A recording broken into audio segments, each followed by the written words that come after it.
الدكتور هشام إبراهيم، دكتوراه واستشاري الأنف والأذن والحنجرة، دكتوراه واستشاري العلاج بالليزر جامعة القاهرة، زمالة الجمعية العالمية للشخير وأمراض النوم، زمالة الجمعية الأوروبية للشخير وأمراض النوم، أستاذ زائر بمستشفى رويال كير العالمي بالخرطوم.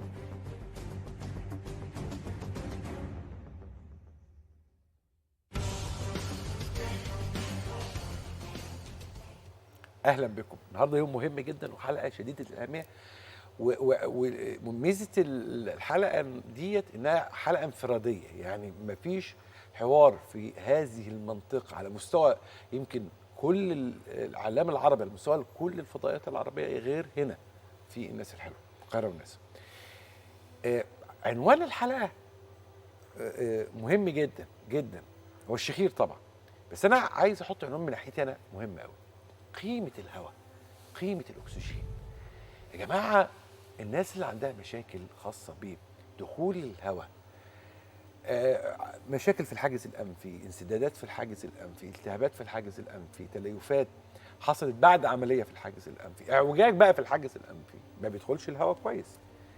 محدش هيعرف معاناة الناس دي قد إيه غير هم نفسهم بعد ما يعملوا عملية تصلح المشاكل دي. هم نفسهم اللي بيقولوا الكلام ده. وانت نفسك لما تسمع حد بيكلمك على الهواء هتستغرب، زي بالظبط واحنا عايشين ما شاء الله في نعمه الميه. لما نسمع نقعد في حته نلاقي مثلا حرب حاصله على شويه ميه، لما نتفرج على فيلم بيحكي او الفيلم ده بيبادلوا حاجات ثمينه قوي بالميه، زي مثلا بوك اوف الي بتاع دانزل واشنطن، ان العالم ممكن يحصل له ان الميه تبقى، ده احساس برضه الحاجز الهواء. الهواء عند الناس اللي عندها مشاكل في الحاجز الانفي هي نفس الخيال العلمي بتاع ان يوم هيجي من ايام العالم هيتحارب عشان كوبايه ميه. الاكسجين يا جماعه مهم جدا جدا جدا، هو اللي بيعمل نقصه الصداع، هو اللي بيعمل الغثيان، هو اللي بيعمل التعب، الجهاز العضلي بتاع الجسم، هو اللي بيعمل نقص التركيز، هو بيعمل النوم. الشخير خطر جدا. النهارده هنعيش هذا الحوار الممتع مع ضيفي الأعزاء. الحقيقه طبعا بستمتع جدا بزيارته لينا، واكيد ضيف يعني مميز جدا العزيز علينا جدا الاستاذ الدكتور هشام ابراهيم. منورنا دكتور هشام، وسعداء بهذه الزياره سعاده غامره. شرف ليا يا دكتور ايمن، شرف ليا والمقدمه الهايله اللي وفرت عليا كتير قوي. كفايه كده عليا النهارده. دايما بترفع المعنويات. هو انا استلهمت المقدمه من عيان استضفناه الاستاذ عمرو اللي في الحلقه اللي فاتت بالزبط. اللي بدعوا الناس لازم يراجعوا الحلقتين مع بعض لانهم متصلين جدا. والنهارده ضيف برضه هو يعني راجل عزيز علينا جدا واسمه متميز، يعني الاستاذ عمرو خلوصي. يعني انا بدور الاستاذ عمرو خلوصي اهو. منور يا دكتور، منور يا استاذ عمرو. اهلا بيك. الاستاذ عمرو خلوصي هو مدير مالي واداري في شركه في خارج مصر، وسعداء جدا ان انت النهارده. الشرف ليا وانا سعيد جدا ده اللي شرف حضرتك. شرف الله يخليك. الله يخليك. الاول انا هبدا مع الدكتور هشام ان هو يشرح لنا الشخير والهواء ايه. دكتور ايمن، حضرتك خلصت الحلقه الله من اول 3 4 جمل مقدمه الهايله. ربنا يخليك. لا الحقيقه اللي حضرتك قلت مقدمه هايله جدا، وقلت كلمه هواء وقد ايه الهواء مهم، وقد ايه الهواء والاكسجين اللي هو بالنسبه لنا كلمه هواء يعني اكسجين، لما يوصل لكل حته في الجسم، كل خليه في الجسم، شكل الجسم عامل ازاي. شوف حضرتك، ضربت مثل بالميه، انا هضرب مثل تاني. ان لو حد قاعد في اوضه زحمه، حد قاعد في اتوبيس زحمه، حد طالع في اسانسير زحمه، الخمس 10 دقايق اللي هو بيبقى جوه الزحمه دي، وكميه النفس اللي موجوده جوه بيبقى زياده شويه. ده انا بتكلم على الشخص الطبيعي. هتلاقي هذا الشخص. فكرتني بفيلم جميل جدا بحبه اسمه بين السماء والارض. ايوه، لما اتزنقوا كلهم في الاسانسير بالظبط، وبداوا بقى يقول لك الاكسجين مفيش. بالظبط. هو كده بالظبط. هو ده اللي بيحصل لعيان اللي هو عنده مشكله في مناخيره على طول بين السماء والارض، او مشكله في حلقه، على طول قاعد مفيش اكسجين، على طول قاعد، على طول خلاص بيبقى همدان، كسلان، تركيزه قليل، مش عصبي بالظبط كده، عصبي، مش مركز خالص، كل حته في جسمه بتألمه وبتوجعه. ممكن تلاقيه قاعد على الارض مش قادر يقف، ضغطه بيوطى الاكسجين قل في كل حته. الاكسجين ده هو ده الحياه بتاعت كل خليه، حضرتك دكتور وعارف الكلام دون. فالحقيقه مهما اتكلمت على اهميه دخول الهواء واهميه ان مجرى التنفس بتاعنا يبقى سالك باللغه الدارجه ما فيهوش مشاكل، هي دي الكي بتاعنا. والحقيقه التخصص بتاع تخصص الشخير دون احنا هو ده الفوكس بتاعنا. احنا الفوكس بتاعنا هو ان احنا بنكتشف او بنفحص العيان كل ملي فيه من اول الانف لغايه الحنجره، ايه اللي بيسد المجرى ده اللي بيه بيبتدي العيان يشتكي. فعشان كده احنا التخصص بتاعنا ده تخصص دقيق. وللاسف الشكر ربنا اولا واخيرا ثم الحياه، انت وصلت صوتنا لملايين الناس في كل العالم. مش هتكلم الحقيقه على يعني مصر ولا انا اعتقد في الشخير انه القاهره والناس او الناس الحلوه تحديدا في الشخير ليها دور ريادي اعلامي، ووجودك معانا هو اللي عمل الدور ده الحقيقة. الحمد لله حضرتك وصلت صوتي الحقيقه لكل الناس. والنهارده بنقدر نفحص مجرى التنفس، بنقدر نعرف السده موجوده فين، وونس ان احنا عرفنا وشخصنا خلاص العلاج بقى سهل جدا، سهل جدا. احكي لي بقى يا استاذ عمرو ايه اللي حصل؟ هو الحقيقة أنا كان بقالي يمكن 3-4 سنوات بعاني من الشخير أثناء النوم، وفي نفس الوقت بينقطع النفس وأنا نايم. يعني ممكن يصحيني لما النفس ينقطع. وزوجتي يعني هي كانت بتقول لي على مدى علو الصوت بتاع الشخير أثناء النوم، لدرجة إن يعني هي ابتدت إن هي تستعمل سدادات الأذن أثناء النوم كحل لعدم إزعاجها أثناء نومها يعني. فأنا كان الموضوع ده كان في بالي إن أنا بدور على طريقة أعالج بيها، وإن كان كنت مستصعب شوية العملية الجراحية، لأني مريت قبل كده بعمليتين جراحيتين في منطقة الأنف. والحقيقة كان كل عملية كانت بتاخد في حدود شهر لشهر ونص من المتابعة، ما بين متابعة عند الدكتور، ما بين إخراج إفرازات دم، والدكتور بالشفاط يقعد يشفط. فكانت تجربة مؤلمة يعني. بعد كل عملية كان أحدها كان خاصة بالحاجز الأنفي، وواحدة تانية كانت خاصة بالغضاريف. حلوا مشكلة، ولكن المعاناة اللي كانت بتحصل وطول كانت عملية تقليدية كعملية تقليدية جراحية. وطول فترة المتابعة اللي بعد العملية دهيت ما كانتش بالنسبة لي الحقيقة، لأنها بشتغل في الخارج، ما أقدرش أخد فترة أجازة متابعة طويلة كده. فكنت متابع الموضوع لغاية لما توصلت إن في بالليزر هياخد وقت أقل وكده. فمصادفة الحقيقة مريت على فيلم قصير دعائي للدكتور هشام وحضرتك كمان. فأصريت إن أول لما أنزل مصر إني أروح أكشف وأشوف إيه الحل يعني.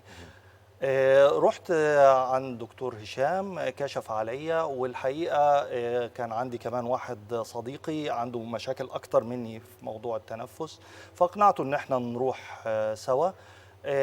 فأثناء الكشف نفسه الدكتور هشام قال نعمل منظار ونشوف في إيه، وفرجنا على الشاشة أثناء الكشف إيه اللي حاصل جوه يعني.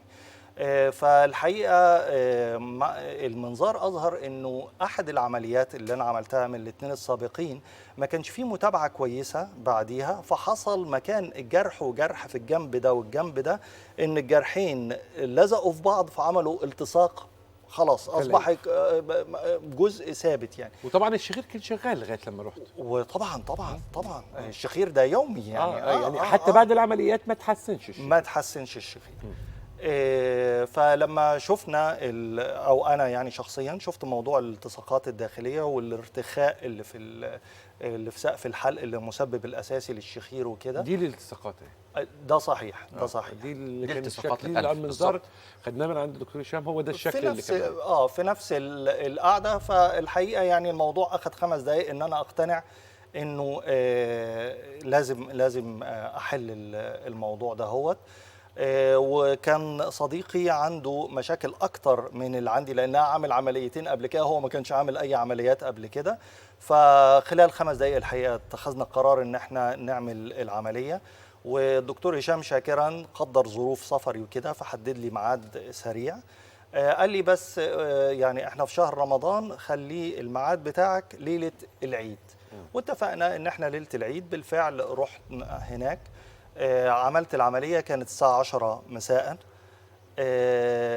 الشيء الجميل ان انا مريت بتجربتين قبل كده، فكنت يعني متوقع انه قد يكون نفس الاحساس بعد العمليه، ولكن بعد العمليه بساعه مجرد بلاستر بس على الانف، وصديقي اللي عامل عمليه اكبر مني نفس الشيء، وقمنا مفيش الم مفيش انزعاج.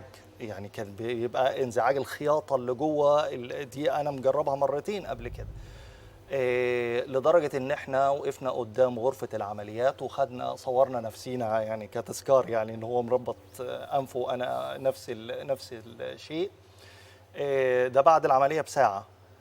كان في حد جاي علشان يوصلنا، لقينا ان احنا ما عندناش مشكله، وصلنا بالفعل، ولكن بالفعل عمرو ساق بعديها صديقي عربيته راح لغايه بيته بدون اي مشاكل. كان الدكتور هشام قال لي تجي لي يوم الاربعاء الساعه 4 علشان اشيل لك البلاستر دهوت. فخلال اقل من 36 ساعه رحت فك لي البلاستر دهوت، واصبحت بتنفس من انفي بالكامل. الشيء العجيب انه مفيش نزيف، مفيش الافرازات الدمويه، التجلطات الدمويه اللي صادفتها في العمليتين اللي قبل كده. مش حاسس باي ازعاج. كان في مضاد حيوي وكان في مسكن كشيء عادي، ولكن الروتين بتاعي كالكلام كالاكل، يعني الاكل كنت اي نعم بتجنب حاجات خشنه او كده يعني، ولكن كنت باكل لحوم، كنت باكل اي حاجه. الشخير انقطع الحمد لله تماما، مفيش شخير. الشيء كمان العجيب ان انا ما كانش في فتره استشفاء نهائيا. سافرت ثالث يوم البحر، ويوميا الحمد لله كنت بنزل اعوم من 2 ل3 عوم وغطس، ما فيش اي مشاكل نهائيا. الاكسجين بقى اخباره ايه البتاع؟ الاكسجين طبعا حاسس انه كميه النفس اللي بتخش اصبحت اكبر بكتير عن الاول. طبعا فمي مقفول طول الوقت وانا نايم، ما عنديش اي مشاكل ان انا اضطر اني اتنفس من فمي. انا بقى لي 10 ايام بس عامل العمليه معايا، فما اقدرش اقول لحضرتك اني اصبحت 100%، ولكن انا حاسس اني اصبحت 100%. يعني فرق رهيب. الشيء العجيب في الموضوع ان انا عملت العمليه مرتين قبل كده، عمليات مشابهه. الجهاز اللي هو الكوبليشن اعتقد اسمه، اللي اتعمل بيه العمليه، ده شيء رهيب. ان جهاز يقطع في الانسجه بدون ما يسيب اثار، او بدون ما يسيب الم، او بدون ما يعمل نزيف، او انه يسيب حتى الليزر. كنت عارف انه الليزر هيسيب اثار زي حروق يعني مطرح ما الليزر بيقفل يعني، لكن ده ما اعرفش السر اللي وراءه. لا ما في مظبوط يعني. دي احدى الحالات المهمه. الحقيقه الاستاذ عمرو لما جالي كان عامل، او طبعا الشخير زي ما بنقول دايما اسبابه كتير جدا، مش بس لوز ومش بس سقف حلق، لا ابدا. الاستاذ عمرو ما شاء الله زي ما حضرتك شايفه سمارت، رفيع جدا، فده مش عيان شخير، مش هو ده الكلام اللي كنت لسه هقوله. ده مش عيان شخير يعني خالص. وبعدين ده رياضي ما شاء الله، واخد بال حضرتك ازاي؟ فطبعا فاجئني هو، حتى بيقول لي انا مناخيري مسدوده وبشخر وانا نايم. طب اشوفه بقى، عملنا له منظار، لقيت طبعا وكان عامل حاجز انفي وعامل اللوز قبل كده، يعني ده لا يمكن، واخد بال حضرتك ازاي؟ فعملت له منظار، لقيت عنده طبعا ادهيجنز والتصاقات زي ما حضرتك زي ما حضرتك شفتها كده، فدي سد مناخيره. شفت الحلق، لقيت فعلا عنده فعلا ترهل في سقف الحلق واللهاه، وعملت له المنظار عملت له التيست اللي هو بنشوف الخنقه موجوده فين، لقيت فعلا الخنقه موجوده. الحقيقه لم يتردد، هو كان واخد قراره ان هو يعمل عمليه. طبعا عملناها ليله العيد عشان يعني رمضان، ولا يستحق ان احنا نفطر حد الحقيقه في رمضان الا اذا كانت حاله ايمرجنسي زي ما بيقولوا. فقال لي لا انا هعملها ليله العيد، لدرجه ان حتى العيد لما اتغير من يوم ليوم احنا كنا زي ما بيقولوا كده ايه يعني هو هيجي لما نعرف العيد امتى. يعني سواء كان 3 أو 4 أو 4 حاجه كده. المهم يعني العيد الاربعاء بالظبط كده. فما شاء الله عملنا له الالتصاقات بالراديو فريكونسي، بالتردد الحراري. زي ما حضرتك عارف ان كل جزء بنشتغل بيه الجهاز بتاعه. الكوبليشن زي ما هو بيقول، هو الحقيقه طبعا فعلا هذا الجهاز يعني الحمد لله التكنولوجيا يعني مش مخليانا زي ما بيقولوا يعني محتاجين حاجه خلاص. الكوبليشن بنشتغل بيه تحت درجه حراره 40 هي تقريبا درجه حراره الجسم. فهو بيقول انا عملت العمليه ما حسيتش بيها. فعلا احنا بنقطع وبنلحم وبنعمل كل حاجه كأن بالظبط بدون ما بنعمل حاجه خالص. ف يعني فضل ربنا اولا واخيرا ان هو الحمد لله التحسن كويس جدا. دي عمليه الغضاريف الانف. هو الحقيقه دي مش العمليه اللي اتعملت الاستاذ عمرو، دي عمليه غضاريف انف بنعملها بالراديو فريكونسي. يعني عشان نشوف الراديو فريكونسي بالظبط، ده راديو فريكونسي. ودي الغضاريف بنعملها بالراديو فريكونسي، ان هي بتعمل زي ما حضرتك شايف الغضروف بيحصل له ايه؟ بيحصل له شرينكج او انكماش. ما بينموش مره اخرى. يا الله على سؤالك يا دكتور ايمن. الغضروف اصلا الله على سؤالك يا دكتور ايمن. لا ده سؤال دكتور اقول ايه دكتور عقر بقى معلش يعني. ده طبعا سؤال مهم جدا. الغضروف ما ينموش تاني لان احنا بنصلح الحاجز الانفي معاه. وزي ما قلت لحضرتك احنا بنصلح السبب الاساسي، والغضروف بينمو سكندري للحاجز الانفي. فاحنا اساسا عندنا بنصلح الحاجز الانفي، ولما الحاجز الانفي بيتصلح وبنعمل استئصال جزئي للغضروف كده ما ينموش تاني ابدا، لان خلاص الهواء اتظبط جوه الانف وعمره ما يرجع مره تاني. انت نورتنا النهارده وسعدتنا، نورتنا عمرو بيه. ميرسي جدا، سعداء جدا بالاستماع ليك. شرف لي. ونتمنى نلتقي كثيرا يعني ان شاء الله يعني. ان شاء الله. طبعا ضيفي الاعزائي الاستاذ الدكتور هشام ابراهيم والاستاذ عمرو خلوصي، كان في حوار استثنائي عن نقطة مهمة جدا، الشخير، عن الهواء، عن الحاجز الأنفي، عن مواضيع أعتقد أنها موجودة بس في الناس الحلوة. خليكم مع الناس الحلوة. كيف تؤثر الدوالي على خصوبة الرجل؟ إمتى أعمل عملية الدوالي لشخص عنده تأخر إنجاب؟ وضع في اعتباري انه سن الزوجه، ما هو هنا بقى الموضوع تاخر انجاب ده بتبقى معادله صعبه مهمه جدا وتركيبه يتسابق الزمن مع الرغبه الطبيه. انا لازم امشي في برنامج علاجي ان انا اظبط الهرمونات وابدا اعمل دفعه للحيوانات المنويه بعد العمليه 3 شهور 6 شهور. فلو انا ما مشيتش في الطريق ده انا ضيعت 50% من العمليه. هل كما نسمع ان 1 من كل 4 1 من كل 5 ممكن يكون عنده دوالي؟ الدوالي دي من اكتر اسباب تاخر الحمل واكتر اسباب ضعف الخصوبه عند الرجال. يمكن بتشكل حوالي 30% من الناس اللي هم بيتاخر الانجاب عندهم. يعني ما بين كل 100 واحد عنده مشكله في الانجاب 30% فيهم دوالي.